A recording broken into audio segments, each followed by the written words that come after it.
வெளிப்படுத்தல் 13ஆம் அதிகாரத்திலிருந்து பார்த்து கொண்டே இருக்கிறோம். இன்று நாம் கடைசி 4 வசனங்களை குறித்து நாம் பார்க்க போகிறோம். 15, 16, 17, 18 குறித்து வெளிப்படுத்தல் 13ஆம் அதிகாரத்திலிருந்து நாம் பார்க்க போகிறோம். அதற்கு முன்பாக நாம் கண்களை மூடி தேவ சமூகத்தில் ஜெபத்தோடு கூட இதனை தொடங்கலாம். சர்வ வல்லமையுள்ள எங்கள் ஆண்டவரே, இந்த அருமையான நேரத்திற்காக உமக்கு ஸ்தோத்திரம். மகிமையின் தேவன் இம்மட்டுமாய் எங்கள் நடத்தி கொண்டு வந்த தயவுக்காக உமக்கு நன்றி. இனிமேலும் நடத்த போகிற தயவுக்காக உமக்கு ஸ்தோத்திரம்.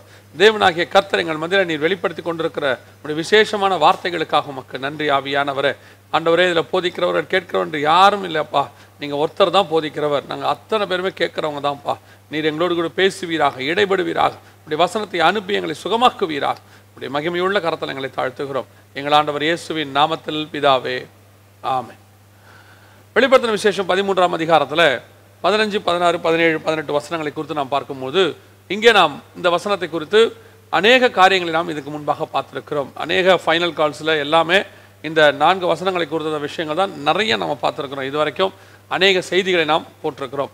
இதில் உள்ள இன்னும் கொஞ்சம் முக்கியமான விஷயங்களை மாத்திரம் பார்த்துவிட்டு இந்த 13ஆம் அதிகாரத்தை முடித்துட்டு கர்த்தருக்கு சித்தமானால் வேறொரு அதிகாரத்திற்குள்ளே நாம் நாளை தினத்திலிருந்து கடந்து போகலாம். இந்த 15ஆம் வசனத்தில் எதை பற்றி சொல்லப்பட்டிருக்கிறது சொன்னால், மேலும் மிருகத்தின் சொரூபம் பேசத்தக்கதாகவும் தன்னை வணங்காத யாவரையும் கொலை செய்யத்தக்கதாகவும் மிருகத்தின் சொரூபத்திற்கு ஆவியை கொடுக்கும்படி அதற்கு சத்துவம் கொடுக்கப்பட்டது. இந்த வசனம் கொஞ்சம் வித்தியாசமான வசனம். காரணம் என்னவென்று சொன்னால், மேலும் மிருகத்தின் சொரூபம் பேசத்தக்கதாக என்று இருக்கிறது. மிருகத்தின் சொரூபம் பேசுமா? மிருகத்தின் சொரூபம் என்றால் மிருகத்தின் சிலை. மிருகத்தின் சிலை பேசுமா என்று சொன்னால், யாத்ராகமத்தின் புஸ்தகத்திலிருந்து நம்ம ஆண்டவர் சொல்லிக்கிட்டே வராரு, அது பேசாது பேசாது என்று சொல்லிக்கொண்டே இருக்கிறார். இது வரைக்கும் அது பேசினதாக எந்த விதமான சரித்திர குறிப்புகளும் இல்லை. அப்படி இருக்கும்போது கடைசி காலத்தில் ஆண்டவர் சொல்லுகிறார், மிருகத்தின் சொரூபம் பேசும் என்று சொல்லுகிறார். ஏன்னா எப்பவும் நான் சொல்லக்கூடிய ஒரே ஒரு காரியம் உண்டு. வேதத்தில் தேவன் ஒரு காரியத்தை இல்லை என்று சொன்னால் அது இல்லை, ஆம் என்று சொன்னால் அது ஆம், மாற்றுக்கிறதே கிடையாது. இல்லைன்னு சொன்னால் அதை ரிசர்ச் பண்ண வேண்டிய அவசியமே இல்லை. என்னை பொறுத்த வரைக்கும் ஒரு சிலர் ரிசர்ச் செய்து அதை நிரூபிக்க வேண்டும் என்று சொல்லுவார்கள், ஒரு சிலர் அப்படியே விசுவாசிப்பார்கள். என்னை பொறுத்த வரைக்கும் நான் அப்படியே விசுவாசிக்கணும் தான் சொல்லுவேன். ஆபிரகாமை அழைத்து கர்த்தர் வானத்தை அண்ணாந்து பார், நட்சத்திரங்களை என்ன கூடுமானால் அவைகளை என்ன, உன் சந்ததி அப்படி இருக்கும் என்ற போது அவன் அதை விசுவாசித்தான் என்று வேதம் சொல்லுகிறது. அது மாத்திரமல்ல, அது அவனுக்கு நீதியாய் எண்ணப்பட்டது என்று சொல்லப்பட்டிருக்கு. அதே மாதிரி தான் கர்த்தர் ஒரு காரியத்தை வேதத்தில் சொல்லிட்டார்னா அது அவ்வளோதான். உலகத்தார் என்ன சொல்லுவாங்க, அது எப்படிங்க கண்மூடித்தனமாக நம்பணும்? நான் சொல்கிறேன், கண்மூடித்தனமாக நம்புங்க. சொன்னது கர்த்தர், ஆண்டவர் சொன்னதை அப்படியே நம்பிட்டீங்கன்னா அது ஒரு நாள் நிறைவேறும். இது வரைக்கும் இந்த வேதத்தில் ஆண்டவர் சொன்ன வசனங்களில் ஒன்று கூட தவறானதாகவோ அல்லது மாற்றி சொல்லப்பட்டதாகவோ நிரூபிக்கப்படவே இல்லை. 100% கர்த்தருடைய வார்த்தை உண்மைபூர்வமானவை. ஆகவே கர்த்தர் சொன்னபடியே இதுவரைக்கும் எல்லாமே நடந்திருக்குது, ஒன்று கூட மாற்றி நடக்கலை. கடைசி காலத்தில் மிருகத்தின் சொரூபம் பேசும் என்று கர்த்தர் சொல்லுகிறார். இப்பொழுது மிருகத்தின் சொரூபம் பேசத்தக்கதாக வந்திருக்கிறது. முதலாவதாக இந்த சொரூபத்தின் சிலை ஏன் பேசத்தக்கதாக வந்திருக்கிறது, ஏன் பேச வைக்கிறாங்க அப்படின்னு கேட்டிங்கன்னா, உலகம் உண்டான முதல் ஆண்டவருக்கு எதிராக பிசாசு அநேக காரியங்களை செய்து கொண்டே வருகிறான். அதில் ஒன்று அவன் ஆரம்பத்தில் செய்தது, முதலாக செய்தது, நான் வானத்துக்கு ஏறுவேன், ஆராதனை கூட்டத்துக்கு தலைவனாவேன், நட்சத்திரங்களுக்கு மேலாக என் சிங்காசனத்தை போடுவேன் என்று சொல்லி அவன் செய்த காரியங்கள் இருக்கிறது. எசேக்கியேல் 28ஆம் அதிகாரத்திலையும் ஏசாயா புஸ்தகம் 14ஆம் அதிகாரத்திலையும் இதை குறித்து நாம் வாசிக்கிறோம். அப்போது இது எல்லாத்தையும் அவன் செய்தபோது கர்த்தர் அவனுடைய மன நினைவுகளை அணிந்து அவனை கீழே தள்ளினார் என்று வேதம் சொல்லுகிறது. கர்த்தர் அவனை கீழே தள்ளினார் என்று சொல்லப்பட்டிருக்கிறது. அப்படி தள்ளப்பட்ட பிசாசுக்கு பதிலாக மாற்றாக தான் மனுஷனை கர்த்தர் கொண்டு உருவாக்கினார், படைத்தார். இப்போ அவன் என்ன நினைக்கிறான், உங்களை வணங்க வச்ச, நீங்கள் வணங்க வைக்கிறதுக்கு இந்த ஜனங்களை துதிப்பு ஏற்படுத்தின நீங்கள் சொல்கிறீங்க, உங்களை துதிக்கிறதுக்கு ஒரு ஜனங்களை ஏற்படுத்தி இருக்கிறீங்க, அந்த ஜனங்களை என்ன துதிக்க வைக்கிறேன் அப்படின்னு சொல்லித்தான் பிசாசு ஜனங்களை தனக்கு நேராக திருப்பினான், ஆதாம் ஏவாளை. அப்படி பிசாசு தன்னை வணங்க வைப்பதற்கு அவனுக்கு விரும்பத்தக்க ரூபம் கிடையாது பிசாசு. ஏன்னா ஏசாயா புஸ்தகத்தில் வாசிக்கணும், அவனை சபித்து சாம்பலை போல கர்த்தர் மாற்றினார் என்று சொல்லி. ஸோ ஆதாம் ஏவாள் பார்த்த எல்லாமே நன்மையானது என்று கண்டார்கள், அழகு, எல்லாமே பார்வைக்கு அழகு. அப்படி இருக்கும்போது பிசாசு மட்டும் அழகு கிடையாது. ஏன்னா அவனை ஆண்டவர் சபிச்சு கீழே தள்ளும் போது சாம்பலை போல மாற்றிட்டார்னு. அப்போ அவன் அழகெல்லாம் எடுக்கப்பட்டு விட்டது. அப்போ அவன் என்ன செய்கிறான், தேவன் உண்டாக்கின ஒரு மிருகம், அதாவது பாம்பு, அந்த மிருகத்திற்குள்ளே போய் அவர்களை வஞ்சிக்கிறான். அதற்கு பிறகு அந்த சர்வத்தையே வணங்க வைக்கிறான். அதான் மிருகத்தின் சொரூபமாக மாறியது. அதனால தான் பாம்பு வழிபாடு நீங்கள் பார்த்தீங்கன்னு சொன்னால் சீனர்கள்லேருந்து எல்லாருக்குள்ளேயும் ஒரு பாம்பு வழிபாடு இருக்கும். அந்த பாம்பு வழிபாடை ஏற்படுத்தி கொடுத்தான். அதன் பிறகு அவர்கள் பாம்பை வழிபட ஆரம்பித்தார்கள் மனிதர்கள். இது நமக்கு சரித்திர குறிப்புகளில் இருக்கிறது. அந்த மிருகத்தின் சொரூபம் இதுவரைக்கும் பேசினதாக இல்லை. இப்போ பிசாசு ஆண்டவர்கிட்ட சொல்லும் போது என்ன சொல்லியிருக்கலாம், மேபி நான் ஆரம்பம் முதல் இந்த சிலைக்கு பேசுகிற அதிகாரத்தை நீங்கள் தரல, ஒருவேளை இந்த சிலைக்கு பேசுகிற அதிகாரத்தை நீங்கள் கொடுத்தீங்கன்னா ஜனங்கள் இன்னும் என்னை தேடுவாங்க அப்படின்னு சொன்னபோது கர்த்தர் அதுக்கும் பர்மிஷன் கொடுத்துருக்கிறார் போல. இது என்னுடைய எண்ணம். இப்போ கடைசி காலத்தில் பிசாசுக்கு அப்படி ஒரு பர்மிஷன் ஆண்டவர் கொடுத்துருக்கிறார். கடைசி காலத்தில் சிலை பேச போகிறது. அந்த சிலை எப்படி பேச போகிறது அதுதான் ரொம்ப முக்கியம். இதுக்கு முன்பாக ஒரு காரியம் செய்யப்பட்டது. இதே காரியம், அதாவது வெளிப்படுத்தல் 13:15 சொல்லப்பட்டிருக்கிற இதே காரியம் இதற்கு முன்பாகவும் செய்யப்பட்டது. எங்க செய்யப்பட்டது அப்படின்னு பார்த்தீங்கன்னு சொன்னா, தானியேல் புஸ்தகம் 3ஆம் அதிகாரத்தில் நாம் ஏற்கனவே பார்த்திருக்கிறோம். நேபுகாத்நேச்சார் ஒரு சிலையை செய்து வணங்க வேண்டும் என்று சொன்னார் என்று சொல்லி பார்க்கிறோம். அந்த நேபுகாத்நேச்சார் வணங்க சொன்ன சிலையை நம்ம அனனியா மிஷாவேல் எல்லாம் வணங்க மாட்டேன் என்று சொன்னார்கள். இதுவும் நமக்கு தெரியும். இந்த சிலை வழிபாடு பாபிலோனில் உள்ளதான எல்லாரும் வணங்க வேண்டும், வணங்காதவர்கள் கொலை செய்யப்பட வேண்டும். இதே கான்செப்ட் தான் வெளிப்படுத்தல் 13:15 இருக்கு. மேலும் அந்த மிருகத்தின் சொரூபத்தை எல்லாரும் வணங்கணும், வணங்காதவர்களை சிலையே கொலை பண்ணும். அன்னைக்கு வணங்காதவர்களை எல்லாம் என்ன செஞ்சாங்கன்னா ஜனங்க நெருப்புல தூக்கி போட்டாங்க. அதுல நீங்க ரொம்ப கவனிக்க வேண்டிய ஒரு விஷயம் என்னன்னா, இந்த அனனியா மிஷாவேல், அதாவது ஷாத்ராக் மேஷாக் ஆபேத்நேகோவை தூக்கி போடும் போது தூக்கி போட்டவன் செத்து போனான். ஏன்னா அந்த அனல் 7 மடங்கு கூட்டப்பட்டது. அப்போ அனனியா மிஷாவேல் வந்து நல்லபடியா இருந்தாங்க, அது வேற விஷயம். ஆனா தூக்கி போட்டவங்க அதை செத்துட்டாங்கன்னு இருக்கு. இப்போ அந்த தூக்கி போட்டவங்களுக்கு பதிலாகத்தான் வேறொன்று வரப்போகுது. தூக்கி போட்டவங்களுக்கு பதிலாக, எதனால தூக்கி போட்டவங்களுக்கு பதிலாக அப்படின்னு கேட்டீங்கன்னு சொன்னா, இப்போ இவங்களை தண்டனையும் கொடுக்கணும். ஆனா தண்டனை கொடுக்குற ஆளு கொடுக்குறவனே செத்து போறான். இப்போ தண்டனை கொடுக்குறவன் சாவாதவனா இருக்கணும், அந்த நெருப்பு ஒன்றும் பண்ணாதவனா இருக்கணும். இப்போ என்ன செய்யலாம் அப்படின்னு சொன்னா, இப்போ அந்த சிலையே அவளை தண்டனை கொடுக்கத்தக்கதாக. இப்போ நம்ம ஊர்ல இதுக்கான கான்செப்ட் இருக்கு, நல்ல கவனிங்க.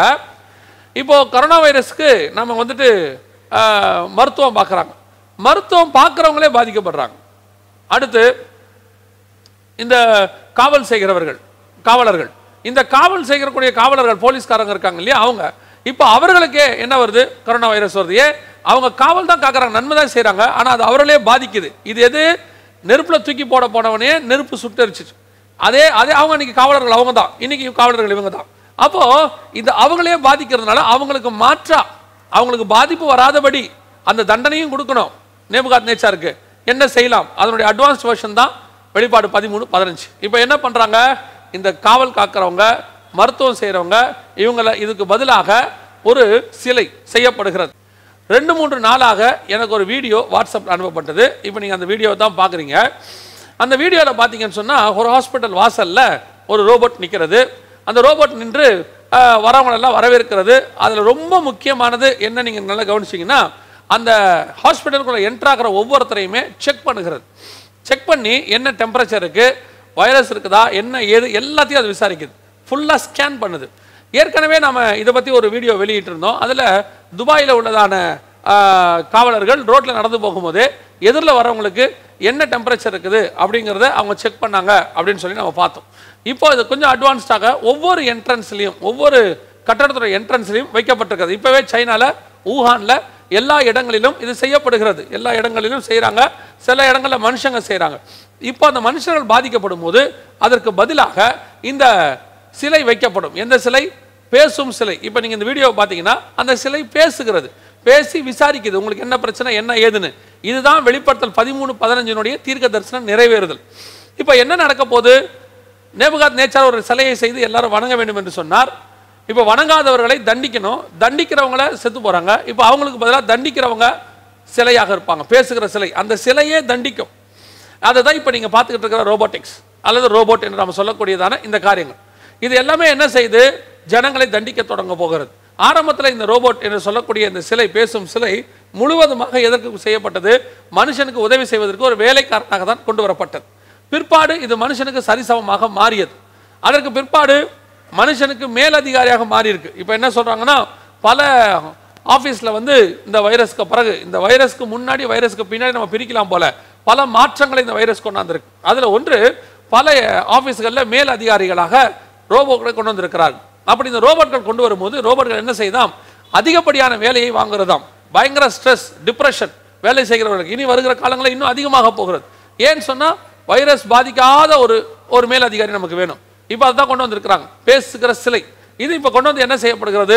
ஒவ்வொருத்தரையும் தங்கள் கண்ட்ரோலுக்கு கீழே கொண்டு வருவதற்கான வேலை, ஒவ்வொருத்தரையும் செக் பண்ணுறாங்க. இப்போ நேபுகாத்நேச்சாருடைய காரியத்துக்கு தான் ஃபைனல் முடிவு. அதுதான் வெளிப்படுத்தல் 13:15 தான் முடிவு.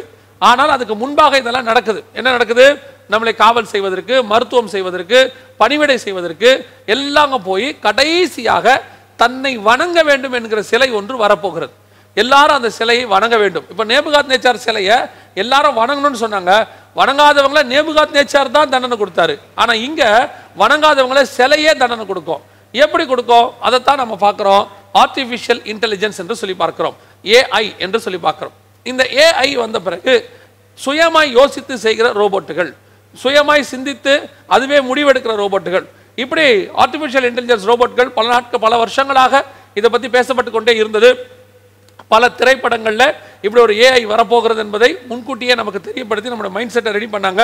இப்போ கடைசி காலத்தில் அந்த 2 வருஷத்துக்கு முன்னாடி சோஃபியான்னு ஒரு ரோபோ ஏஐயோட ஆர்டிஃபிஷியல் இன்டெலிஜென்ஸ் ரோபோட்கள் கொண்டு வந்தாங்க. அதுக்கு சவுதி அரேபியாவில் சிட்டிசன்ஷிப் கொடுத்தாங்க. இப்பொழுது நம்மை நடத்தக்கூடியதான, நமக்கு போதிக்கக்கூடியதான, நமக்கு மேல் அதிகாரியாக சுயமாக யோசிக்கக்கூடிய ரோபோட்கள் வந்துருச்சு. இப்போ இது மனுஷன் லெவலில் இருந்ததுங்களா? இப்போ மனுஷன் லெவலை தாண்டி அடுத்த லெவல் என்னன்னு கேட்டிங்கன்னா பாஸ்டர் லெவலுக்கு வந்திருக்கு. எங்க? சர்ச்சஸ்ல. இப்போ அடுத்த லெவல் நான் எப்பவும் சொல்லுவேன், ஊழியக்காரர்கள் யார் என்று சொன்னால் தேவனுக்கும் பூமிக்கும் நடுவில் இருக்கிறவர்கள். பூமி அவர்களை தொடாது, உலகம் அவர்களை தொடாது. அதே நேரத்தில் அவர்கள் வானத்துக்கு போவதற்கு ஆயத்தப்பட்டு கொண்டிருக்கிறவர்கள். இப்போ பூமிக்குரியதுக்காக ஜெபிக்கிறவர்கள் எல்லாம் ஊழியர்களை கர்த்தர் உருவாக்கி வச்சிருக்கிறார். அப்படி இருக்கிற அந்த ஊழியர்களுடைய ஸ்தானத்துக்கு யார் வந்திருக்கிறா அப்படின்னு கேட்டீங்க சொன்னா ரோபோட்டுகளை கொண்டாந்துட்டாங்க. ரோபோட்டுகள் திருமணம் செய்து வைக்கிறது, ரோபோட்டுகள் ஆசீர்வதிக்கிறது, பாஸ்டர் ரோபோட்டுகள் இப்போ கொண்டு வரப்பட்டு ஊழியக்கார ரோபோட்டுகள் எல்லாம் கொண்டு வரப்பட்டாகிவிட்டது. இப்போ மனுஷனுக்கு அடுத்த லெவலுக்கு போகுது, தேவ மனுஷன் லெவலுக்கு ரோபோட்டுகள் போய் கொண்டிருக்கிறது. எதுக்கு நான் சொல்றேன், எப்படி வெளிப்பாடுகள் 13:15 நிறைவேற போகுதுன்னு சொல்ல போறேன். இப்போ போய்கொண்டே இருக்கிறது. இதனுடைய அடுத்த வருஷன் எங்க போய் முடிய போகுது அப்படின்னு கேட்டீங்கன்னு சொன்னா, இப்போ மனுஷன், தேவ மனுஷன், அடுத்து இன்னும் இருக்கிறது ஒரே ஒரு ஸ்தானம் தான், தேவனுடைய ஸ்தானம்.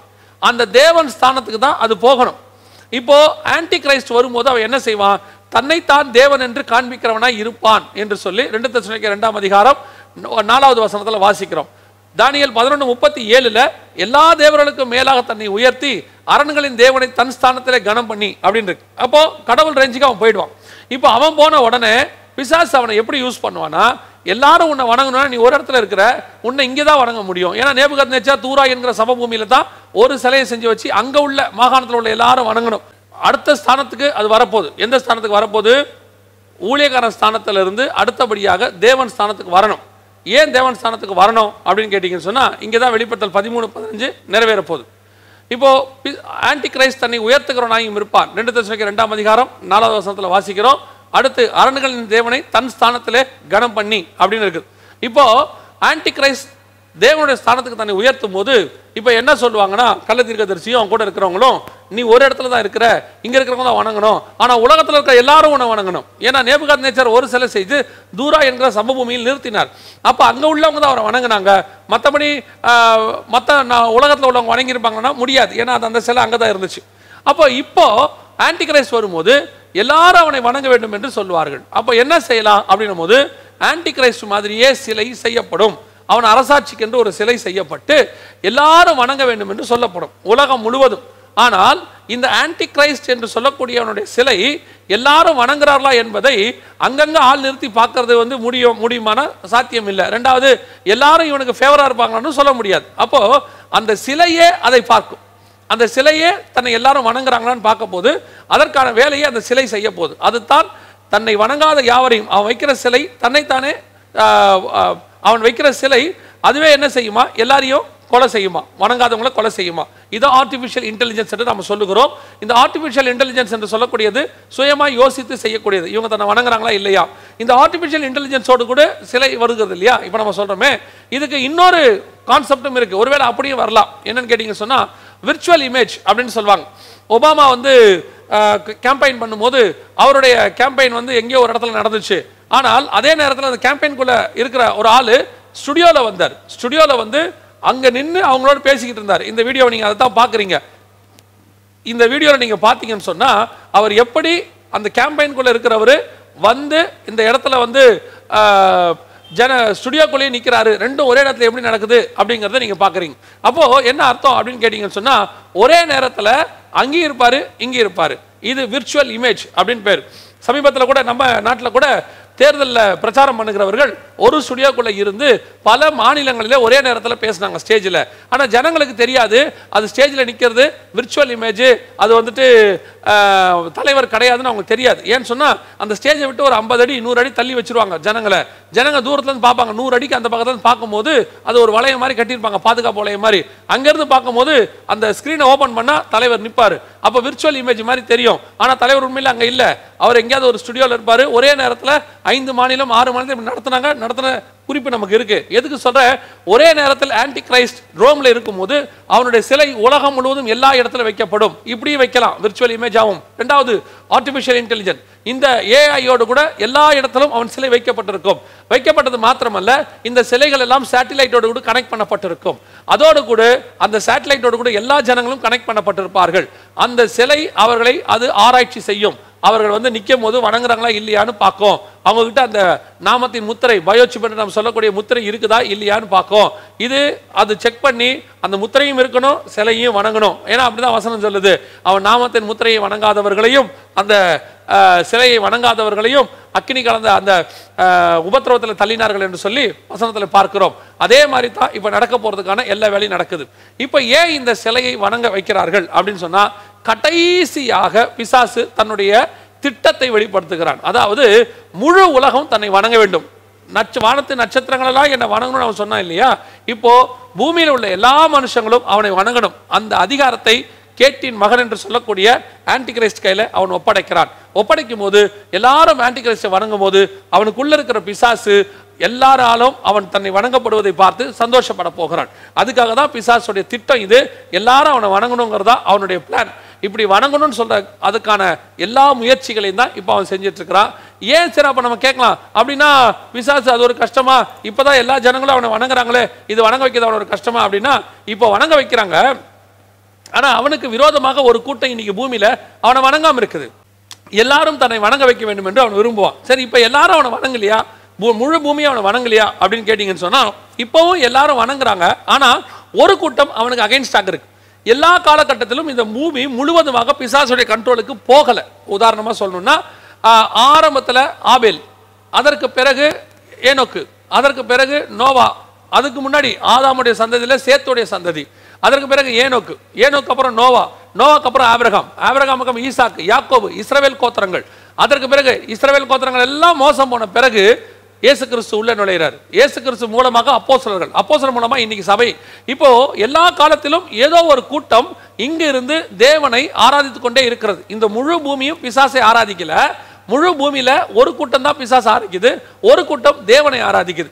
இந்த தேவனை ஆராதிக்கிற கூட்டமே இல்லாம 100% பிசாசை ஆராதிக்கிற கூட்டம் தான் இந்த பூமியில இருக்கணுங்கிறது தான் பிசாசுடைய திட்டம். அதனாலதான் ஒவ்வொரு காலகட்டத்திலையும் அந்த தேவனை ஆராதிக்கிற கூட்டத்தை பூமியை விட்டு ஒழிக்கணும்னு அவன் பிளான் பண்றான். ஃபர்ஸ்ட் ஆபேலை கொலை பண்ணான், அதற்கு பிறகு ஏனோக்கு அவனால் ஒன்றும் செய்ய முடியல, நோவா சந்ததியில் அவன் மோசம் போக்கினான், அதற்கு பிறகு வந்துட்டு ஆபிரகாமுடைய சந்ததியை மோசம் போக்க பார்த்தான், அப்புறம் ஈசாக்குடைய சந்ததியை மோசம் போக்க பார்த்தான், அப்புறம் இஸ்ரவேலர்களை மோசம் போக்கினான். தேவன் இப்பொழுது நம்மை தேர்ந்தெடுத்திருக்கிறார், இப்ப சபைக்கு விரோதமாய் போராடி கொண்டிருக்கிறார். அப்போ கடைசி காலம் வரைக்கும் அவன் போராடுவான். இப்ப இந்த 7 வருஷத்துல தான் அவனுக்கு அந்த சான்ஸ் கொடுக்கப்படும். காரணம், சபை எடுத்துக்கொள்ளப்படும். அதற்கு பிறகு உபத்திரவ காலத்துல முழுவதுமாக இந்த பூமி அவன் கையில் ஒப்படைக்கப்படும் போது தன்னுடைய ஆசையை நிறைவேற்றி இந்த முழு பூமியும் தன் கண்ட்ரோல் கீழே கொண்டு வந்து தான் ஒருவனே இந்த பூமியில இருக்கணும்னு. ஆனா அப்பையும் தேவன் ஒரு 1,44,000 பேரை தனக்கென்று பிற்பறிப்பு காலம் என்று சொல்லக்கூடியதான அதன்படி பூமியில வைத்திருப்பார். சோ அவங்களையும் அவன் கொல்லணும் அப்படின்னு சொல்லி முயற்சி எடுப்பான். கடைசி அவங்களுக்கு விரோதமாக யுத்தத்தை அவன் ஆரம்பிக்கும் போதுதான் பகிரங்கமாக இயேசு வந்து இறங்கி அர்மகெதோன் யுத்தம் ஆரம்பிக்கும். ஆகவே எல்லா காலகட்டத்திலும் தன்னை அவர்கள் எல்லாரும் வணங்க வேண்டும் என்பதுதான் பிசாசுடைய திட்டம். ஆனால் இப்பொழுது வரைக்கும் அது அவனுக்கு சாத்தியப்படவில்லை. ஏன் சொல்றேன்னா, பிசாசுக்குன்னு ஒரு இடம் கிடையாது. பிசாசுக்கு ஆண்டவர் ஒரு ஸ்தானத்தை கொடுத்திருந்தாரு. அந்த ஸ்தானத்தில் அவன் தப்பு செஞ்சதுனால அவனை தள்ளிட்டாரு. அப்படி தள்ளின பிறகு அவனுக்கு ஒரு ஆசை, நான் ஏதாவது ஒரு இடத்துல சிங்காசனத்தில் உட்காரணும். ஏன்னா அவனுடைய ஆசையே சிங்காசனத்தில் உட்காரதான். தேவன் தான் உட்கார்ந்துருப்பாரு. எல்லாருமே பார்த்தீங்கன்னா அவருக்கு முன்பாக நிற்கிறவர்களாக கண்டார்கள். நீங்க நல்லா கவனிச்சு பாருங்க. கிருபாசனத்துக்கு முன்னாடி நிற்கும் போது மகாபரிசலத்துல நாடோறும் ஆசாரியன் நின்று கொண்டு இருப்பான்னு இருக்கும். காரணம், தேவன் உட்கார்ந்து இருப்பாரு, எல்லாரும் நின்றுகிட்டு இருப்பாங்க. அதுதான் வந்து மெத்தட். அவர் ராஜா, இவங்க எல்லாரும் அவருக்கு முன்னாடி நிற்பாங்க. இப்போ பிசாசு அவருக்கு முன்பாக நிக்கிறதுக்கு தான் அழைக்கப்பட்டான். ஆனா அவனுக்கு ஒரு ஆசை, நான் அவருக்கு சரிசமமா என்ன செய்யணும், உட்காரணும்னு ஆசை. அந்த ஆசை வந்த உடனே, சிங்காசனம் போட்டு உட்காரணும்னு வந்த உடனே கர்த்தர் அவனை தள்ளிட்டாரு. இப்போ இயேசு கிறிஸ்துவோடைய பிரசங்கத்தை எல்லாம் நல்லா கவனிச்சு பாருங்க. இயேசு பிரசங்கம் பண்ற இடத்துல எல்லாம் பாருங்க, நான் ரொம்ப ஆச்சரியப்பட்டேன். இயேசு பிரசங்கம் பண்ணுகிற இடத்துல எல்லாம் உட்கார்ந்து தான் பிரசங்கம் பண்ணுவார். நீங்க அந்த இடத்த நல்லா வாசிச்சு பாருங்க. மலை மேல ஏறி அவர் உட்கார்ந்தார் அப்படின்னு இருக்கும். அதை விட பெரிய ஆச்சரியம், லூக்கா எழுதின சுவிசேஷம் 5ஆம் அதிகாரத்தில் அவர் போட்ல பேதுருவுடைய படகை கொஞ்சம் வாங்கி கொஞ்சம் பிரசங்கம் பண்ணுவார். அந்த போட்ல கூட பாருங்க உட்கார்ந்து தான் பிரசங்கம் பண்ணுவார். அதுக்கு என்ன விளக்கம் இருக்குன்னா, கிரேக்கத்தில் ஒரு விளக்கம் இருக்குதா, என்னன்னா அவர் ராஜாவை போல உட்கார்ந்து தான் பிரசங்கம் பண்ணுவாராம். அதாவது இயேசு கிறிஸ்துவோடைய பிரசங்கம் அதிகாரமுடையதாக இருந்தது அப்படின்னு இருக்கும். ஏன் அதிகாரமுடையதாக இருந்தது அப்படின்னு கேட்டா, அவர் பிரசங்கம் பண்ணா, இப்ப நம்ம பண்றது பிரசங்கம், உங்களை ஏற்றுக்கொள்ளுங்கன்னு சொல்றோம், எல்லாம் சொல்றோம். ஆனா இயேசு பண்ணது அப்படி அல்ல. இயேசு பண்ணது ஆர்டர். அவர் கொடுக்கிறது ஒரு ராஜா கொடுக்கிற உத்தரவு. அவர் சொல்றாரு, நான் உங்களுக்கு சொல்லுகிறேன், பூர்வத்தாருக்கு இப்படி சொல்லப்பட்டது, நான் உங்களுக்கு சொல்லுகிறேன். அதனால தான் இயேசு எல்லா இடத்துலையும் பாருங்க உட்கார்ந்து பிரசங்கம் பண்ணுவார். அதாவது அவர் உட்கார்ந்து இருப்பாரு, பிரஜைகள் நின்று கேட்டுக்கிட்டு இருப்பாங்க. அதே காரியம் தான் இப்போ பிசாசுக்கு ஒரு ஆசை, நான் உட்காரணும். அதனாலதான் பாத்தீங்கன்னா எல்லா பார்வனா இருக்கட்டும், நேபுகாத்நேச்சரா இருக்கட்டும், அல்லது யார் வேணா இருக்கட்டும், அத்தனை பேரையும் யோசேப்ப பார்வன் ஆசீர்வதிக்கும் போது கூட என்ன சொல்லி கொடுப்பான் தெரியுமா, சிங்காசனத்தில் மாத்திரம் நான் உனக்கு மேல இருப்பேன் அப்படின்பா. அது அர்த்தம் என்னன்னா, அது பிசாசு உட்கார்ந்து இருக்குது, நான் அங்க அதுல நான் தான் உட்கார்ந்துருப்பேன் அர்த்தம். நேபுகாத்நேச்சரும் அதே வார்த்தையை சொல்வாரு, சிங்காசனத்தில் மாத்திரம் நான் உனக்கு மேலாக இருப்பேன். அப்ப ஏன் இந்த வார்த்தையை சொல்லிட்டே இருக்கிறாங்க அப்படின்னு அர்த்தம்னா, அந்த சிங்காசனத்துல பிசாசு உட்கார்ந்துருக்கு, அந்த இடத்த அது யாருக்கும் விட்டு கொடுக்காது. அப்படி இருக்கும்போது இந்த முழு பூமியும் அந்த சிங்காசனத்துக்கு கீழே இல்ல, ஒரு கூட்டம் அவனுக்கு அகைன்ஸ்டா இருந்துகிட்டே இருக்குது. பிசாசுக்கு ஒரு ஆசை, முழு பூமியும், இப்போ நம்ம ஒரு இந்தியா இருக்குன்னு வச்சுக்கோங்களேன், இந்தியாவில் இருக்கிற எல்லாருக்கும் பிரதமராக ஒருத்தர் இருக்கிறாங்க. அதுல ஒரு மாநிலம் மட்டும், நான் எனக்கு அவர் பிரதமர் இல்லைன்னா கண்டிப்பா நமக்கு ஒரு உறுத்தல் இருக்கும். ஐயோ எப்படி, இது என்னுடைய நாடு, என்னுடைய நாடு, ஏன் நாட்டு கீழே இருக்கிற ஒரு மாநிலம் என்னை ஏற்றுக்கொள்ள மறுக்கிறது, அதை எப்படியாவது ஏற்றுக்கொள்ள வைக்க வேண்டும், அதுதான் சரியான முறை. அதைத்தான் இப்பொழுது இந்த உலகத்தில் உள்ளதான எல்லா அரசாங்கங்களும் செய்கிறது. இப்ப பிசாசு என்ன செய்ய போறான் அப்படின்னு கேட்டீங்கன்னு சொன்னா, இந்த பூமியில எல்லாரும் என்னை வணங்குறாங்க, ஒரு சில கூட்டங்கள் மாத்திரம் என்னை வணங்க மாட்டேங்குது, அவங்களும் என்னை வணங்கினாதான் முழு பூமியும் என்னை வணங்கினதாக அர்த்தம். அப்போ யார் யாரெல்லாம் வணங்காம இருக்கிறாங்களோ, ஒன்று அவர்களை ஆசை காட்டி மோசம் போக்குவான். எப்படி என்னை தாழ விழுந்து பணிந்து கொண்டால் இவைகளை எல்லாம் நான் உனக்கு தருவேன் அப்படின்னு சொல்லுவான். உடனடியா ஒரு கூட்டம் ஆசைப்பட்டு உலகத்தின் ஆசைகளுக்கு உடன்பட்டு அவனை வணங்குறாங்க, அவன் சொல்றதெல்லாம் செய்யறாங்க. ஒரு கூட்டம், இயேசு மாதிரி ஒரு கூட்டம் முடியாதுன்னு சொல்லும், இது ஒரு கூட்டம் முடியாது அப்படின்னு சொல்லும். அப்படி சொல்ற கூட்டத்தை அடுத்து என்ன பண்ணுவான் தெரியுமா, உபத்திரவப்படுத்துவான். இயேசு போற இடத்தெல்லாம் கல்லெறிய தொடங்குவாங்க. இயேசு போற இடத்துலலாம் மலையிலேருந்து கீழே உச்சியில தள்ள பார்ப்பாங்க. அவன் ஃபர்ஸ்ட் இயேசுக்கு ஆசை தான் காட்டினான். ஒருவேளை இயேசு அங்க விழுந்திருந்தாருன்னா அதுக்கப்புறம் அவருக்கு பிரச்சனையே கிடையாது. எங்க அவர் விழலையோ அதுக்கப்புறம் தான் அவருக்கு பிரச்சனை வருது. அதுதான் எப்பவுமே நடக்கும், ஊழியத்திலே அதான் நடக்கும். முதல்ல பிசாசு ஆசை காட்டுவான். நீங்க அவன் ஆசைக்கு உட்பட்டு, அவன் உபதேசத்துக்கு உட்பட்டு கீழ்ப்படிஞ்சிட்டீங்கன்னா எல்லா ஆசீர்வாதமும் இருக்கும், ஆனால் நீங்கள் அவனுக்கு கீழ்ப்பட்டவர்களாக இருப்பீர்கள். விசுவாசிகளுக்கு நான் சொல்றேன், பிசாசு ஆசை காட்டும் போது ஏமாந்துடக்கூடாது. அப்படி இல்லையா, அடுத்து என்ன வரும் தெரியுமா, உபத்திரவம். இந்த உபத்திரவத்துக்கு பயந்துட்டே நிறைய பேர் அவன் வார்த்தை கீழே விழுந்துறாங்க. ஐயோ இப்படி நடக்குதே, அப்படி நடக்குதே, விரோதமா எழும்புறாங்களே, சத்தியம் பேசினா இப்படி பேசுறாங்களே, ஆமா ஆமா அப்படிதான் எழும்புவாங்க, ஒன்றும் பிரச்சனை கிடையாது, நீங்க பேசிட்டே இருங்க. ஏன், என்ன காரணம், கடைசியில் ஜெயிக்க போறது பிசாசு இல்ல, இயேசு கிறிஸ்து. கடைசியா இயேசு தான் ஜெயிப்பார். பிசாசு இப்ப என்ன நினைக்கிறான், இப்படி பேசுற ஆட்கள் எல்லாம் நிறுத்திடலாம், இப்போ சபை அப்படி பேசுற சபைகள் எல்லாம் நிறுத்திடுவோம், அப்படி பேசுற ஊழியக்காரங்களாம் நிறுத்திட்டு முழுவதுமா தன்னை ஆராதிக்கிறவர்களே பூமியில வச்சிருக்கணும், அதான் அவனுடைய பிளான். இப்போ அந்த பிளானுக்கான ஒரு சான்ஸ் அவனுக்கு கிடைக்கும் அந்த 7 இயர்ஸ். இப்போ அவன் என்ன செய்யறான், எல்லாரும் தன்னை வணங்க வைக்க வேண்டும் என்பதற்காக எல்லா வேலையும் பூமி முழுக்க செய்வான். இப்போ அதுதான் இந்த ஆர்டிபிஷியல் இன்டெலிஜென்ஸ். எல்லாரும் அந்த சிலையை வணங்குறாங்களான்னு அவன் பார்க்கறான். அத்தனை பேரும் வணங்கணும், வணங்காதவர்கள் யாவரையும் கொலை செய்யத்தக்கதாக இந்த சிலை என்ன செய்யுமா, கொலை செய்யுமா. கொலை செய்யுமா அப்படின்னு கேட்டீங்கன்னு சொன்னா கொலை செய்ய ஆரம்பிச்சிருக்கு. இப்போ காவலர்கள் ரோபோட் வர ஆரம்பிச்சிருக்கு, ராணுவ ரோபோட் வர ஆரம்பிச்சிருக்கு, ஆர்டிபிஷியல் ரோபோட் இறக்கி இருக்கிறாங்க ஏஐ இன்டெலிஜென்ஸோட. இப்பொழுது ராணுவ ரோபோட் இறக்கி இருக்கிறாங்க. ரஷ்யா சொல்லியிருக்குது எங்கிட்ட ரோபோட் பிரிவே இருக்கு. இப்போ இந்த வாரம் சொல்லியிருக்கு ரஷ்யா சொல்லியிருக்கு எங்ககிட்ட ரோபோட் பிரிவே இருக்கு, நாங்கள் ஆர்டிபிஷியல் இன்டெலிஜென்ஸோட ரோபோட்டை இறக்க போறோம்னு சொல்லியிருக்காங்க. ஏற்கனவே யூஎஸ்ல ரோபோட் பிரிவு இருக்கு. ஸோ எல்லாரும் இப்படி ஒரு பிரிவை இறக்குறாங்க. இறக்கும் போது முழு உலகமும் இந்த ரோபோட்டோடைய கண்ட்ரோலுக்கு போகும். ஒரு கூட்டம் அந்த ரோபோட்டையே ஆளுகை செய்யும். அப்பதான் என்ன சொல்றாங்கன்னு கேட்டா, அந்த அந்திகிறிஸ்துவோட கூட்டம் அப்பதான் என்ன சொல்றாங்கன்னா, ஒரு காலத்துல இந்த அந்த ஆளுகை செய்கிற ஜனங்களையே ரோபோட்டுகள் என்ன செய்யுமா, திரும்புறதுக்கு வாய்ப்பு இருப்பதாக சொல்றாங்க. அது என்ன தெரியாது. ஆனா ஒன்று மட்டும் நடக்குது, ஆர்டிஃபிஷியல் இன்டெலிஜென்ஸ் ரோபோட்ஸை வச்சு முழு உலகத்தையும் நடத்துகிற காலம் ரொம்ப தூரத்தில் இல்லை. அதற்கான ஆயத்த பணி தான் இந்த வைரஸுக்கு பிறகு வேக வேகமாக நடக்குது. ஏன்னா காலத்தின் கட்டாயம் ஆகி போச்சு. ஹாஸ்பிட்டல்ஸில் ரோபோட்டு, அப்புறம் வந்துட்டு காவல் வேலைகளில் ரோபோட்டு, அப்புறம் டெலிவரி பண்ணுறதுக்கு ரோபோட், எல்லாத்துக்கும். ஏன்னா வைரஸ் பரவுது. இதை விட அடுத்த ஒரு பயோவாரோ அல்லது மிகப்பெரியதான ஒரு பேண்டமிக் இந்த மாதிரி ஒரு காரியங்கள் நடக்கும்போது என்ன ஆகும்னு நினைக்கிறீங்க? இப்போ ஆட்டோமேட்டிக்காக ஜனங்கள் வந்து இந்த மனுஷனே வர வேண்டாம். இப்போ பாருங்களேன், ஒரு விஷயம் சொன்னாங்க, பேப்பரில் வந்ததா நீங்கள் பார்த்துருப்பீங்க. ஒரு டெலிவரி பண்ணவர், பீஸா டெலிவரி பண்ணவர் மூலமாக அநேகருக்கு அந்த வைரஸ் வந்ததாக சொன்னாங்க. அப்புறம் அது இல்லைன்னு சொல்லிட்டாங்க. அப்போ நமக்கு ஒரு பயம் இருக்கு. ஒருத்தர் வந்து ஒருத்தர் பாதிக்கப்பட்டா அவர் மூலமாக நிறைய பேர் பாதிக்கப்படுவாங்க. அப்போ அந்த பாதிக்கப்படாத ஒரு ஒரு உருவம் வந்தால் நல்லா இருக்கும் இல்லையா? ஒரு அமைப்பு, அதான் ரோபோட். அது வந்துச்சுன்னா அது வைரஸால பாதிக்கப்படாது. அதுகிட்ட நம்ம பொருள் வாங்கினாலும் பாதிப்பு இல்லை, தைரியமா நம்ம யூஸ் பண்ணலாம்னு சொல்லும் போது ஜனங்களை விட ரோபோட்டை ஜனங்கள் அதிகமாக நம்ப ஆரம்பிப்பாங்க. இப்போ அதான் நடந்துகிட்டு இருக்கு. நம்ம சொல்ற இந்த காலம்லாம் கடைசி காலம் சொல்லிட்டு இருந்தோம் இல்லைங்களா? அந்த கடைசி காலத்துக்குள்ள நம்ம வந்துட்டோம். இப்போ அது உள்ளதான் போயிட்டு இருக்கிறோம். இன்னும் கடைசி காலம் வரும்னு ஒருத்தர் பிரசங்கம் பண்ணிட்டு இருக்காங்க. அதான் நான் எப்பவும் சொல்லுவேன், இயேசு வருகிறார் அப்படின்னு பிரசங்கம் பண்ண யோவான், இயேசு வந்த பிறகும் ஊழியம் பண்ணிட்டு இருந்தார். ஏன் ஊழியம் பண்ணிட்டு இருந்தார் யோவான் ஸ்நானகன்? ஏன் ஊழியம் பண்ணிட்டு? அவர் வரத்துக்கு வழி ஆயத்தம் மட்டும் தான் அவர் ஊழியம். அவர் தான் வந்துட்டாரு. அதுக்கப்புறம் அவருடைய ஊழியம் என்ன வேண்டியிருக்கு? ஒரு ஊழியம் இல்லை. அதுக்கப்புறம் அவர் இயேசுக்கு பின்னாடி போயிருக்கணும். ஆனா இயேசு இந்த பக்கம் ஞானஸ்நானம் கொடுக்கிறாரு, அவர் அந்த பக்கம் யோர்தான்ல ஞானஸ்நானம் கொடுக்கிறாரு. காரணம் என்ன? இன்னொரு மினிஸ்ட்ரி நடக்குது, அவர் வேலை முடிஞ்சிருச்சு. அதே தான் இப்பவும் சொல்றேன், இயேசு வருகிறார் நம்ம சொல்லிட்டு இருக்கிறோம், கடைசி காலம் வந்துருச்சுன்னு சொல்றோம். இன்னும் ஒரு கூட்டம் இன்னும் வரப்போகுதுன்னு சொல்லுது. கடைசி காலத்துக்குள்ளே நம்மை கண்காணிக்கிற, நம்மை நடத்தக்கூடிய, நம்மை கொலை செய்யக்கூடிய அளவுக்கு கூட ரோபோட்டுகள், ஆர்டிபிஷியல் இன்டெலிஜென்ஸ் ரோபோட்டுகள் தயாராக இருக்கிறது. we are all under surveillance. இப்போ என்ன நடக்குது? நாங்க ஒரு சில மாதங்களுக்கு முன்பாக ஒரு செய்தியில ஆண்டவர் எங்களுக்கு சொல்லியிருந்ததை சொன்னோம். என்னன்னா, கடைசி காலத்தில் எல்லாருக்கும் ஒரு நம்பர் கொடுக்குறாங்க. இந்த 16, 17, 18 வருஷங்களை பற்றி இப்போ நான் பேசுகிறேன். ஒரு நம்பர் கொடுக்குறாங்க அப்படின்னு பார்த்தோம்.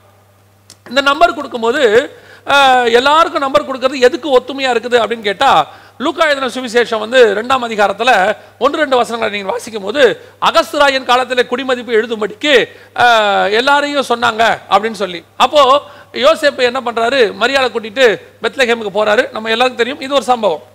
இந்த அகஸ்துராயன் காலத்தில் குடிமதிப்பு எழுதுனதுன்னா என்ன? அன்னைக்கு அகஸ்துராயன் காலத்தில் 3 கான்டினென்ட் தான், யூரோப், ஏஷியா, ஆப்பிரிக்கா, 3 கான்டினென்ட். இந்த 3 கான்டினென்ட்டுக்குள்ள தான் அவனுடைய ஆட்சி நடக்குது. இந்த உலகம் முழுவதும் அன்னைக்கு உள்ள எல்லா ஜனங்களையும் ஒரு கணக்கெடுப்பு நடத்துறாங்க. அந்தந்த ஏரியாவில் கணக்கெடுப்பு நடத்துறாங்க. அந்தந்த ஏரியாவில் கணக்கெடுப்பு நடத்துறதுக்கு அவங்கள அங்கங்க திருப்பி அனுப்பிச்சு விட்டாங்க. அதுக்கு இந்த கணக்கெடுப்பு நடத்துறது ஒரு மெத்தடாக பயன்படுத்தப்பட்டது. அதாவது இயேசு வருவதற்கு முன்பதாக எல்லாம் அவங்கவுங்க ஊர்ல போய் ஒரு கணக்கெடுப்பு நடத்தணும். அவங்கள ரெஜிஸ்டர் பண்ணி டோட்டல் வேர்ல்டையும் ஒரு குடையின் கீழ் கொண்டு வந்து கண்ட்ரோல்ல வைக்கிறது தான் ஆன்டி கிரைஸ்டுடைய. ஏன்னா இயேசு வந்துட்டு போன பிறகு ஆன்டி கிரைஸ்ட் ரூல் வரணும். அதுக்கான ஆயத்தம் தான் இப்ப நடந்துச்சு.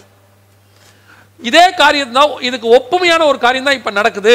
உலகத்தில் இருக்கிற எல்லாரையும் என்ன செஞ்சாங்க? கணக்கெடுப்பு நடத்தி அவங்களுக்கு ஒரு நம்பர் கொடுக்குறாங்க அப்படின்னு சொல்லி நம்ம பார்த்தோம். அதாவது ஐசின்னு சொல்லுவாங்க, ஐடென்டிஃபிகேஷன் நம்பர் அப்படின்னு சொல்லி உலகம் முழுக்க எல்லா நாடுகளும் இதை கொடுக்குதுன்னு பார்த்தோம். அப்படி சொல்லும்போது அந்தந்த நாட்டு ஜனங்களை அங்கங்க அனுப்பி அவங்களுக்கு அந்த நம்பரை கொடுப்பாங்க அப்படின்னு சொன்னோம். அப்போ இது நாங்க என்ன நினைச்சோம்னா, அவங்களுக்கு ஒரு ரூல் ஒன்று போடுவாங்க, எல்லாரும் அவங்க ஊர்ல போய் ஒரு ஐசி வாங்கணும் அப்படின்னு சொல்லி ஒரு ரூல் ஒன்று போடுவாங்க போல அப்படின்னு சொல்லி தான் நாங்கள் அதில் சொல்லியிருந்தோம். அதான் நான் எப்பவும் சொல்லுவேன், நான் தீர்க்கதரிசியும் கிடையாது, தீர்க்கதரிசியின் புத்திரனும் கிடையாது. இப்படி நடக்கிறதுக்கு வாய்ப்பு இருக்குது, பைபிள் சொல்லியிருக்குன்னு தான் நம்ம சொல்றோம். அது நடந்தா ஓகே, நடந்தா தீர்க்க தரிசனம் இல்லை, பைபிள் சொல்லியிருக்கு, அவ்வளோதான். நம்ம சகோதரர் சொன்னாருன்னு நம்ம சொல்லிக்கிறது இல்லை. நாங்க நினைச்சது இப்படித்தான், அந்தந்த அரசாங்கம் அந்தந்த குடிமக்களுக்கு அப்படி ஒரு நம்பர் ஒன்று கொடுப்பாங்க, அப்படி ஒரு காலம் ஒன்று வரும்னு சொல்லி. ஆனா இப்ப ஆச்சரியப்படத்தக்க விதமா என்ன நடக்குதுன்னா, ஜனங்களே அவங்கவுங்க நாட்டுக்கு பிரிஞ்சு போயிட்டு இருக்கிறாங்க. எப்படி அந்த காலத்துல அவங்கவுங்க மாநிலத்துக்கு போய் குடிமதிப்பு எழுதினாங்களோ, இப்ப ஜனங்களே எல்லாம் அவங்கவுங்க மாநிலத்துக்கு அவங்கவுங்க நாட்டுக்கு திரும்பி போயிட்டு இருக்காங்க. இப்ப கூட இந்தியாவுக்கு 35 லட்சம் பேர் மேல வர போறாங்க. எல்லா நாட்டுக்காரங்களும் அவங்க ஊருக்கு போறாங்க, எல்லா மாநிலக்காரங்களும் அவங்க ஊருக்கு செப்பரேட் ஆகுறாங்க, எல்லா மாவட்டக்காரங்களும் அவங்க ஊருக்கு திரும்பி போறாங்க. இது வந்து கர்த்தர் கட்டளையிட்டு இருக்கிறார், தானாவே நடக்குது, அவங்கள அறியாமலே நடக்குது. யோசிச்சு பாருங்க, ஒரு வைரஸ் பாதிக்கப்பட்டா ஜனங்க எல்லாரும் திருப்பி அவங்க ஊருக்கு போறது வேர்ல்டு வைடு இப்படி நடக்குது. உலகம் முழுக்க எல்லா நாட்டிலும் இது நடக்குது. எல்லா ஜனங்களும் அவங்க ஊருக்கு திரும்பி போறாங்க, அவங்க மாவட்டத்துக்கு திரும்பி போயிட்டு இருக்காங்க. தேவன் அப்படி நடத்துறாரு. இதை அவருடைய கரம் ஒன்று நடத்துது. எதுக்காக? எல்லாம் இப்போ அங்கங்க போய் அங்கங்க ஐசி ரிஜிஸ்ட்ரேஷன் அடுத்து நடக்கும் போல, கன்ஃபர்மேஷன் பண்ணுவாங்க போல, அவங்கவுங்க ஐசியை கன்ஃபார்ம் பண்ணணும் ஒரு சட்டம் ஒன்று வரும் போல. ஒரு விஷயம் எல்லாரும், ஏன்னா இப்போ எத்தனை பேர் செத்துருக்காங்க, எத்தனை பேர் பாதிக்கப்பட்டிருக்காங்க, இதை எல்லாத்தையும் நம்ம கணக்கெடுப்பு நடத்தணும். ஸோ இன்னொரு விஷயம் எல்லாரையும் அந்த ஐசியை கன்ஃபர்மேஷன் பண்ண சொல்லுவாங்க போல. இதுதான் அந்த குடிமதிப்பு எழுதுறது. இதுதான் அந்த குடிமதிப்பு எழுதுறது. அந்த எழுதக்கூடிய மிக முக்கியமான ஸ்டேஜுக்கு நாம் இன்னைக்கு வந்திருக்கிறோம். எல்லாம் ஊருக்கு ரிட்டர்ன் ஆகிட்டு இருக்கிறாங்க. திருப்பி நடக்குது. இப்படி நடக்கும்போது திருப்பி ஒரு விஷயம் ரீசெக், எல்லாருக்கும் அந்த ஐசி கொடுக்கப்படும் போல நான் விசுவாசிக்கிறேன். இப்படி தான் நடக்கிறதுக்கு வாய்ப்பு இருப்பதாக நினைக்கிறேன். இப்போ அப்படி வரும்போது என்ன நடக்கும் அப்படின்னு கேட்டீங்கன்னு சொன்னா, அத்தனை பேருக்கும் 100% இப்போ ஒரு குடிமதிப்பு எழுதி முடிப்பாங்க. எல்லாரோட ஐசியும் செக் பண்ணுவாங்க. ஏன்னா நடுவில் நிறைய பேர் இறந்து போய் இருக்கிறதுனால இனி எல்லாரையும் அப்படி ஒரு செக் பண்ணணுங்கிற ஒரு சட்டம் உலகம் முழுக்க எல்லா நாடுகளும் போட்டாலும் ஆச்சரியப்படுவதற்கு இல்லை. அப்படி போடப்படும் போது முதலாவது குடிமதிப்பு எழுதி முடிக்கும் போது இயேசு பிறந்தார். இரண்டாவது குடிமதிப்பு எழுதி முடிக்கப்படும் போது இயேசு வரப்போகிறார். அவ்வளவுதான். மிக துல்லியமாய் தீர்க்க தரிசனங்கள், சரித்திர சம்பவங்கள், குறிப்பு கரெக்டா நடக்குது. அன்னைக்கு என்ன நடந்துச்சோ அதே தான் இன்னைக்கு நடக்குது. ஜனங்கள் இப்ப எல்லாம் அவங்க ஊருக்கு போயிட்டு இருக்காங்க. அன்னைக்கு சட்டம் போட்டு போக சொன்னாங்க, இன்னைக்கு வைரஸ் வச்சுக்கிட்டு இருக்குது. அவங்க ஊருக்கு எல்லாரையும் அவங்க போய் அந்தந்த ஊர்ல இப்ப என்ன ஆகும், அவங்கவுங்க ஊர்ல அவங்க இடத்துக்கு போய் சேரும் போது முழுவதுமாக எல்லாரையும் திருப்பி ஒரு தடவை செக் பண்ண சொல்லுவாங்க. உங்க வீடுகளில் வந்து ஒரு செக்அப் பண்ணி எல்லாருக்கும் ஐசி இருக்குதா, எல்லாருக்கும் வைரஸ் இருக்குதா இல்லையா முழுசும் செக் பண்ணி இப்போ என்ன பண்ணுவாங்கன்னா ஒரு ஐடி கொடுப்பாங்க. இந்த ஐடியை தான் நம்ம சொன்னோம், ஐடி 2020 சொன்னோம், ஐடி 2020 ஏதோ ஒன்று, ஒரு ஐசி. நமக்கு பைபிளை பொறுத்த வரைக்கும் வலது கையில் நெத்தியில் முத்திரை ஒன்று போடுவாங்க. அது முழுவதுமாக பயோசிப் வடிவில் இருக்கிறதுக்கு நிறைய வாய்ப்பு இருக்கிறது. இப்போ போடுவாங்க. இப்போ போடுறதுக்கான அதுக்கு முந்தின ஸ்டேஜ் தான் எல்லா வேலையும் நடக்குது. எல்லாம் அவங்க ஊருக்கு திரும்பி போயிட்டு இருக்கிறாங்க. அப்படி போட்டு முடிச்ச பிறகு நீங்க போகிற இடத்துலலாம் ரோபோட்டுகள் இருக்கும். நீங்க போகிற இடத்துல எல்லா இடத்துலையும் இந்த ரோபோட்டுகள் வாசல்ல வைக்க கம்பல்சரி ஆக்கப்பட்டிருக்கும். எப்படி நம்ம ஒரு சில காரியங்கள் இன்னைக்கு கம்பல்சரி ஆக்கப்பட்டிருக்கு, மாஸ்க் கம்பல்சரி, சானிடைசர் கம்பல்சரி, இந்த மாதிரி நாளைக்கு ரோபோட் கம்பல்சரியா இருக்கும். ரோபோட்னா கண்காணிக்கிற கருவி கம்பல்சரியா இருக்கும். எல்லா ஹாஸ்பிட்டல்ஸ் வாசல்லையும், எல்லா காலேஜ் வாசல்லையும், எல்லா விதமான ஆபீஸ், கவர்மெண்ட் ஆபீஸ் வாசல்லையும், தனியார் ஆபீஸ் வாசல் வச்சிருக்கணும். ஒவ்வொருத்தரையும் செக் பண்ணணும். இந்த டெம்பரேச்சர் இருக்கிறவங்கள அலோ பண்ணக்கூடாது, வைரஸ் இருக்கிறவங்க உள்ள உறக்கூடாது அப்படின்னு ரூல் போடும்போது எல்லாரும் இதை இம்ப்ளிமெண்ட் பண்ணுவார்கள். இந்த ரோபோட் வைக்கப்படுகிற ரோபோட்டுகள் பின்னாட்களில் முழுவதுமாக ஆன்டி கிரைஸ்டுடைய சொரூபத்தில், அவனுடைய வடிவில் அவனை மாதிரி செய்யப்பட்டிருக்கும். எல்லாரும் ஜனங்களே முன் வந்து செய்வாங்க. இப்போ நீங்க பல மத்திய கிழக்கு நாடுகளுக்கு போனீங்கன்னா எல்லா இடங்கள்லையும் ராஜாக்களுடைய போட்டோக்களை வச்சிருப்பாங்க. நம்ம ஊர்ல போனீங்கன்னா எல்லா இடங்கள்லையும் தேச தந்தையுடைய போட்டோ வச்சிருக்கிறாங்க. அந்த மாதிரி ஒரு கால் வரும், அப்பொழுது ஆன்டி கிரைஸ்டுடைய சிலை, அதாவது அந்த ரோபோட் வடிவில் இருக்கிற சிலை பாதுகாப்பு காரணங்களுக்காக எல்லா இடத்திலும் வைக்கப்பட்டிருக்கும். ஜனங்கள் கம்பல்சரி வந்து அதற்கு முன்பாக நிற்க வேண்டும். ஏன்னா செக் பண்ணதான் உள்ள போக முடியும். இப்போ நம்ம அந்த வீடியோல பார்த்தோம், செக் பண்ணதான் உள்ள போக முடியும். கம்பல்சரி வந்து நிற்க வேண்டி வரும். அப்படி நிற்கும்போது அது முழுவதுமாக செக் பண்ணும். செக் பண்ணும்போது இவங்களுக்கு என்ன பண்ணியிருப்பாங்க, இவர் வைரஸ் இல்லாதவர், இவருக்கு எந்த விதமான காரியமும் இல்லை என்பதற்கு அடையாளமாக என்ன பண்ணியிருப்பாங்கன்னு கேட்டீங்கன்னு சொன்னா ஒரு சிப்போ ஒன்று நெத்தியிலையோ கையிலையோ போட்டிருப்பாங்க. இவர் வந்து கிளியர், இவருக்கு வந்து கிடையாது, கிரீன் சிக்னல் கொடுக்கும். இவர் வந்து எந்த பாதிப்பும் இல்லாதவர்னு. அந்த சிப்பு இல்லாவிட்டால் இல்லாதவர், இவர் வந்து பாதிக்கப்பட்டவர் அப்படின்னு சொல்லி ஒரு காரியம் சொல்லப்படும். அந்த சிப்பை நீங்கள் பெற்றுக்கொள்ள வேண்டுமானால் எல்லா சட்டத்திட்டங்களையும் ஏற்றுக்கொண்டு, எந்த எல்லா சட்டத்திட்டங்களையும் ஆன்டி கிரைஸ்டுடைய கவர்மெண்டோடைய, இப்போ நீங்க போனு அக்ரி கொடுக்குறீங்களா, எல்லா சட்டத்திட்டங்களுக்கும் நீங்க அக்ரி கொடுக்குறீங்க இல்லையா, ஆல் த எல்லாத்துக்கும் நீங்க அக்ரி கொடுத்தாதான் உள்ள போக முடியும் போனுக்குள்ள. அதே மாதிரி கூகுளில் போய் நீங்க இமெயிலில் போய் எல்லாத்துக்கும் நீங்க என்ன கொடுக்குறீங்க, ஓகேன்னு கொடுக்குறீங்க, அக்ரி, ஐ அக்ரின்னு கொடுத்தாதான் நீங்க உள்ள போக முடியும். அதே மாதிரி அந்த சிப்பை வாங்குவதற்கு ஒரு சட்டத்திட்டங்கள் போடப்பட்டிருக்கும். அதுல ஒண்ணு அவனை தேவனாக ஏற்றுக்கொள்வதாக இருக்கும். அவர் தான் வந்துட்டு சுப்ரீம் பவர், அல்மைட்டி, இந்த மாதிரி ஏதாவது இருக்கும். அதை ஏற்றுக்கொள்கிறவருக்கு அந்த சிப்பு கொடுக்கப்படும். இப்போ ஜனங்கள் எல்லாரும் சிப் இல்லாவிட்டால் ஸ்கூலுக்குள்ளேயோ காலேஜுக்குள்ளேயோ என்டர் ஆக முடியாது, ஹாஸ்பிட்டலுக்குள்ள என்டர் ஆக முடியாது. அன்னைக்கு இதை விட மோசமான வைரஸ்கள் இருக்கலாம். ஏன்னா இருக்கும், பூமியை வாதிக்கிற 2 பேர் வராங்க, வானத்திலிருந்து அக்கினி இறங்கும் போது புண்கள் உண்டாயிற்று. அப்போ அந்த காலத்திலும் இந்த மாதிரி காரியங்கள்லாம் நடக்கும்போது சிப்பு கம்பல்சரியாக இருக்கும். அது ஒரு வேக்சினாக அல்லது ஒரு ஐடியாக உங்களுக்கு இருக்கும். அப்படி இல்லாதவர்கள் முழுவதுமாக சிறைச்சாலையில் தனிமைப்படுத்தப்படுவார்கள், குவாரண்டைன். ஆனால் இப்போ இருக்கிற குவாரண்டைன் மாதிரி அது டீசெண்டாக இருக்காது. சிப்பு போட்டாதான் நீ சர்வை பண்ண முடியும், ஏன் போட மாட்டேன் அப்படின்னா அதற்கான காரணம் அவங்க சொல்லுவாங்க, அவரை என்னால் தேவனாக ஏற்றுக்கொள்ள முடியாதுன்னு சொல்லும் போது உபத்திரவம் தொடங்கும். ஸோ அதுக்கு முந்தின ஸ்டேஜுக்கான பிரிமினரி ஒர்க் தான் இப்போ நடந்துட்டு இருக்குது. வேர்ல்டு வைட் ஒரு உபத்திரவம், வேர்ல்டு வைட் ஜனங்கள் திருப்பி அனுப்பப்படுகிறார்கள், வேர்ல்டு வைட் இப்போ ரோபோட்டுகள் இம்ப்ளிமெண்ட் பண்ணப்படுகிறது, வேர்ல்டு வைட் ஒரு ஐடி தேவைப்படுகிறது, இப்போ உலகம் முழுவதும் ஒரு வேக்சின் தேவைப்படுகிறது. இது எல்லாத்தினுடைய முடிவு என்னவா இருக்கும்னா ஆன்டி கிரைஸ்டோட ரூலுக்கு நம்ம கொண்டு வந்து சேர்ப்பதற்கான ஒரு முன்னோக்கி நடக்கிறதா இந்த வைரஸுடைய காரியங்கள் நடப்பப்படுகிறது. வைரஸ் வந்தது உண்மையா இருக்கலாம், அது ஆர்டிபிஷியலாக இருக்கலாம், சைனாவுடைய லேப்ல உருவாக்கப்பட்டதாக இப்பொழுது ஸ்ட்ராங்கான ஆதாரங்கள் கொடுக்கப்படுகிறது. அப்படி அது இருக்குமானால் இதை ஏன் நடத்தினார்கள், ஏன் அந்த லேப்ல கொண்டு வரப்பட்டது? வெறும் மனித உயிர்களை சாவடிப்பதற்கு மாத்திரமா, அல்லது மனிதர்களை அடுத்த நியூ வேர்ல்ட் ஆர்டர் அடுத்த லெவலுக்கு கொண்டு போறதுக்காக இது நடக்குதா அப்படின்னு கேட்டீங்கன்னா, இப்ப நம்ம அத்தனை பேரையும் அண்டர் சர்வேலன்ஸ்குள்ள கொண்டு போறதுக்கான வேலைகள் நடக்கிற வேகத்தை பார்த்தா இது வேறு ஒரு காரியத்துக்காக தான் கொண்டு வரப்பட்டது என்பது நிதர்சனமாய் தெரிகிறது. இதோடு கூட வேர்ல்டு எக்கானமியும் இந்த சிப்பில் சேர்க்கப்படும். அதுதான் நம்ம வாங்கவும் விற்கவும் கூடாதபடிக்கு செய்ததுன்னு 17வது வசனத்தில் பார்க்கிறோம். இதோட வேர்ல்டு எக்கானமியும் சேர்ந்திருக்கும். இப்போ இது மாத்திரம் இல்லை, நீ உள்ள போகணும்னா, நீ ரோட்ல நடக்கணும்னா இந்த சிப் இருக்குதான்னு ரோட்ல போற போலீஸ்காரங்க இந்த ஹெல்மெட்டை வச்சு கண்காணிப்பாங்க. ஒவ்வொரு இடத்துக்குள்ள என்ட்ரானா அங்க இருக்க ரோபோட் கண்காணிக்கும். இதெல்லாம் உண்மை. இது மட்டுமல்ல, அடுத்து நீங்க போய் ஏதோ ஒன்று வாங்கணும், பிள்ளைகளுக்கு ஒரு பாலை வாங்கணும், எது வாங்கணும்னாலும் இந்த சிப்பு வேக்சின் இருந்தால் தான் அது உள்ளே அலோவ் பண்ணும். ஏன்னா அந்த கடை வாசல்ல ஒரு ஸ்கேனர் கருவி இருக்கும், அது ரோபோட்டிக்காக இருக்கும், ஆர்டிஃபிஷியல் இன்டெலிஜென்ஸ் இருக்கும், இல்லை குறைஞ்சபட்சம் அது ஒரு டிஜிட்டல் ஸ்கேனராக இருக்கும். உங்ககிட்ட சிப்பு இல்லாவிட்டால் உள்ளே அனுப்பாது. இப்போ எப்படி ஒரு கடை வாசல்லையும் நமக்கு ஒரு ஆட்டோமேட்டிக் டோர் வச்சு சென்சார் வச்சிருக்கிறாங்க, சென்சாருக்கு பதிலாக ஸ்கேனர் வச்சாங்கன்னா போதும், நம்ம இனி உள்ளே போகிறது போகாதது தடை செய்யப்படும். 100% வெளிப்படுத்தின விசேஷம் 15, 16, 17, 18 இந்த 4 வசனங்களுடைய காலத்துல தான் நீங்களும் நானும் வாழ்ந்து கொண்டிருக்கிறோம். நம் கண்களுக்கு முன்பாக இவைகள் எல்லாம் துல்லியமாய் நடைபெற ஆரம்பித்திருக்கிறது. திடீரென்று ஒரு காரியம் சொல்லப்படும். மேபி நான் சொல்லி முடிக்கிறேன். திடீரென்று ஒரு காரியம் சொல்லப்படும். என்ன சொல்லுவாங்க, இந்த மாதிரி நீங்க எல்லாருடைய ஐசியும் ஒன்ஸ் அகைன் நீங்க எல்லாம் செக் பண்ணணும், அவங்க ஊர்ல இருக்கிறவங்க அவங்க ஊர்ல செக் பண்ணணும், எத்தனை பேர் வீட்டில் இருக்கிறீங்க, எல்லாமே வைரஸ் கிளியர்ட் அப்படின்னு சொல்லி ஒரு சர்டிஃபிகேட் கொடுக்கணும். இந்த சர்டிஃபிகேட் எல்லாம் வாங்கினா டிஜிட்டல் சர்டிஃபிகேட்டாக இருக்கும். பில்கேட் சொல்லியிருக்கிறார், டிஜிட்டல் சர்டிஃபிகேட்டாக இருக்கும். அந்த டிஜிட்டல் சர்டிஃபிகேட்டை நீங்க எல்லா இடத்துக்கும் கொண்டு போகணும். எல்லா இடத்துக்கும் கொண்டு போகும்போது அதை நீங்க டூப்ளிகேட்டோ அல்லது போட்டோ காப்பியோ அல்லது எப்படியும் கொண்டு போக முடியாது. இல்லை, இது மாதிரி நிறைய பேர் தயாரிச்சிருவாங்க. ஸோ இதை நீங்கள் உங்கள் கையிலையோ நெத்திலையோ இம்ப்ளிமெண்ட் பண்ணுறது தான் நல்லது. இந்த இம்ப்ளிமெண்ட் பண்ணுறது வலது கையில் பண்ணக்கூடாதுன்னு தான் பைபிள் சொல்லுது. திருப்பியும் சொல்கிறேன், வலது கையில் பண்ணக்கூடாதுன்னு பைபிள் சொல்லுது. ஏன் அப்படின்னு கேட்டிங்கன்னு சொன்னால், இடது கையில் இப்போ போட ஆரம்பிச்சிருக்கிறாங்க. நான் சொல்கிறது வலது கை, பைபிள் வலது கைன்னு தான் சொல்லுது.